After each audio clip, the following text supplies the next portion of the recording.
Check out this super impressive level of lower body strength by two-time freestyle world champion and human refrigerator Reza Yazdani. If my math is correct, and those are 20 kilo plates on the bar, he's repping 260 kilos for 2 in the video. Let's assume that his max is 270, and he's walking around at 5 kilos over his weight class limit of 97 kilos, giving him a body weight of 102. That gives him a relative strength of almost 2.65 times body weight. In my opinion, if you can get double body weight in the back squat with full range, you are physically ready to compete at the elite level of jiu-jitsu. So this is pretty nuts. Although I think upper body pulling strength is still the king of movements for grapplers, squatting variations like this are still an extremely important piece of the puzzle, and here's why. Firstly, just securing and maintaining a connection with the pulling muscles of the upper body is nowhere near sufficient to win at grappling. You need to do something with that connection.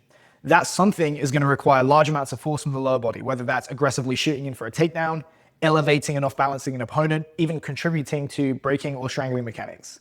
They all require large amounts of force to be expressed by the muscles most heavily taxed by the squat, namely the quads, glutes, and spinal erectors.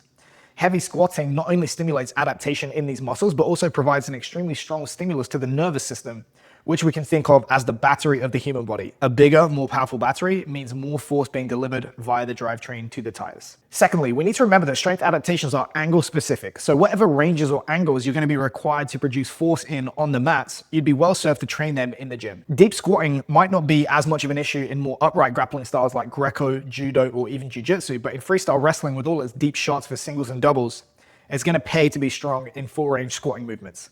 That's probably especially true in Iran, seeing as they literally have a finish named after them, which requires you to lift an opponent up from a butt to heels position. Those are some very deep hip and knee angles.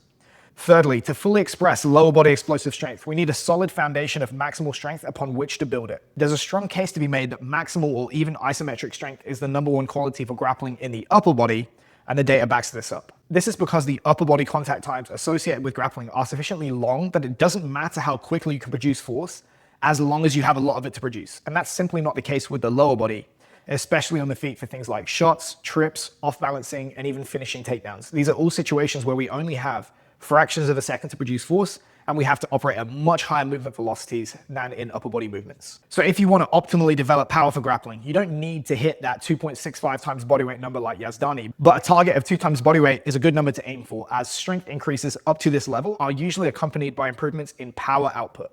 After this, the relationship tends to taper off quickly. So if you haven't hit that number yet, it's probably in your interest to try to keep pushing up strength in the gym, and heavy squatting is a time-tested way of doing that.